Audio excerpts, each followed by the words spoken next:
Hey everyone, welcome to the Secrets of the 1% with Legacy Shifters. Tia Ross and my partner, Kris Miller. We've been teaching financial development and personal development for a combined 50 years now. That's a whole lot when you think about it. 25 years of working with people throughout the world in communities, developing people and communities, and Kris working 25 years with people's finances and their wealth. And today we have a very interesting topic for those of you that are following us and you want to know more about the secrets of the 1%, what sets their knowledge apart from the masses out there in the world like me. Well, today, our topic we're going to be talking about is this whole concept around when you begin to receive financial information or information around wealth. At what age do you start doing this? So, many of us who are born at one time during our lifetime, we hear about money. But what age did you start to hear about money? When did you begin to get exposed to the concepts of wealth and how to manage money or what money is? So, did you know that the majority of the youth here in America are not prepared for money? They are not prepared to handle money, to create money, or to save money.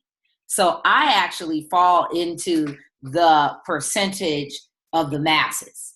Many of us grew up like me in households where our parents just were surviving. They paid the bills, they kept a roof over our head, they made sure we ate when possible for some of us, and literally living month to month and not truly realizing what was behind the money, how our parents sacrificed, what they did to make the money. And then once they got the money, were they even thinking about the future and what would happen in the future? In my household, no.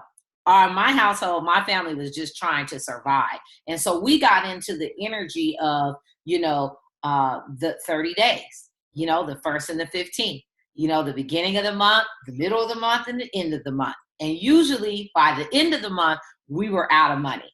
And so we would start this momentum up again. And I remember my grandmother taking me to a Bank of America and having me set up a savings account so that whenever I did receive money from allowances or gifts, or I started working at an early age, I actually started working at 14. Now imagine had I been saving since I was 14, where I would be right now, if I had already had that instilled in me at an early age. See, it was not a part of my family's fiber. It wasn't a part of a habit of what we did. We saved for things, but usually we saved for things that we wanted to purchase. So if you knew Christmas was coming or something was coming up or you wanted something, we saved for that thing we wanted. But we never saved with the end in mind, with the legacy in mind, with retirement in mind. We never had that embedded into our fiber. And so I'm guessing, Kris, that that's usually the majority of the percent that's out in the world, other than that 1%. It really is. And I'll tell you that, you go to school, you learn how to make money, you make money, and you get out of school and you don't know what the heck to do with it, the average person. And what do? They go to a broker. And what do? They gamble the money. And so it is the risk of when you retire. Really, when in our 20s, 30s, and 40s, we're not even thinking about retirement or any of those things. But that is where we have to start. And you'd be surprised. A lot of my, quote, multi-million dollar clients are clueless too, because they weren't taught about money. So if mom and dad weren't taught about money and grandma and grandpa really weren't taught about money, how are the kids going to be taught about money? That's why we have Envision Days. But I was born with it. And it's not like, oh, I'm so wonderful. It doesn't make me anything better or worse. Just happened to fall in that bloodline that's in my blood. And I was brought up in it. I was brought up saving. I'm a little overboard on saving. I mean, I literally still take stamps off envelopes and could afford the whole box, right? But it's just a state of mind that's frugal, that I don't spend more than I make. The money that I get, I literally take part of it and make sure that I'm constantly saving. So, but that is what my daddy taught me when I was a little girl. Like, your grandma took you to the bank and set your account up.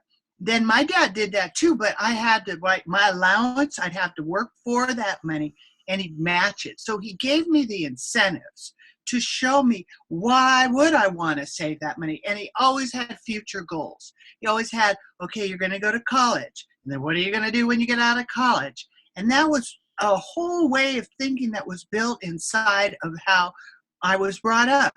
So when I was brought up and I started making money, I literally started to save money.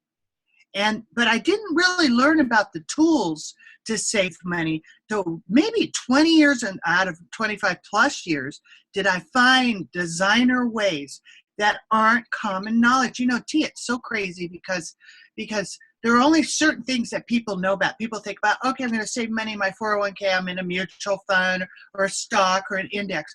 They don't know about the safe money. That's why I jump up and down about it, because it is so fabulous that people your age, in 20s and 30s and 40s, even my age, can literally put money aside for tax-free income.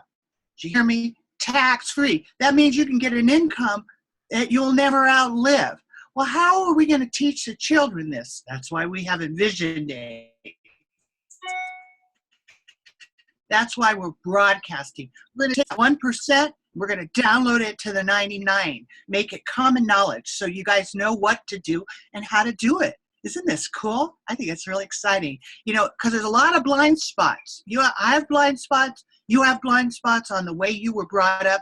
So your habitual patterns on the way that your grandma taught you or your family's lifestyle will get you into ruts, just like I have certain worry and anxiety feelings that were like embedded too. Like I have good parts and bad parts. That's why we talk about the energy around money and what we're thinking around money and why we're not empowered to save money, and we're changing the conversation to make it fun and happy.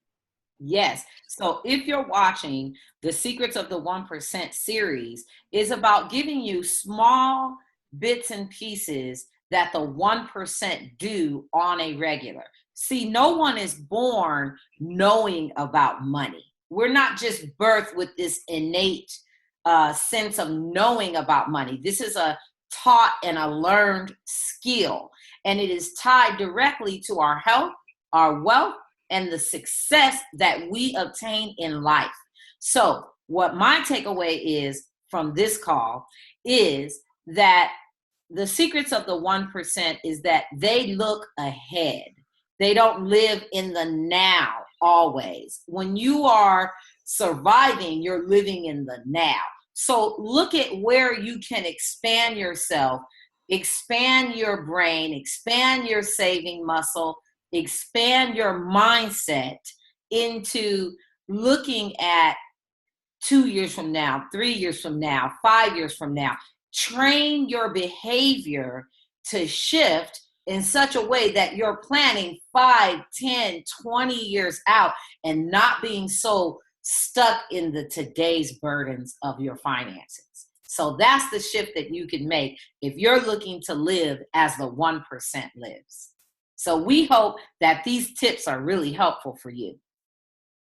Exactly. And if you wrap it up, go back and look at our other videos on the Legacy Shifter YouTube channel, and you'll learn about journaling, learn about finding money, learn about taking your money that you found, put it in your DNT account, do not touch. Then once you have that, we'll talk about creating income you'll never outlive and your future plan, like Tia just said. This will put a whole money map together for you for your fabulous future. Thank you. See you next time. See ya. Shift.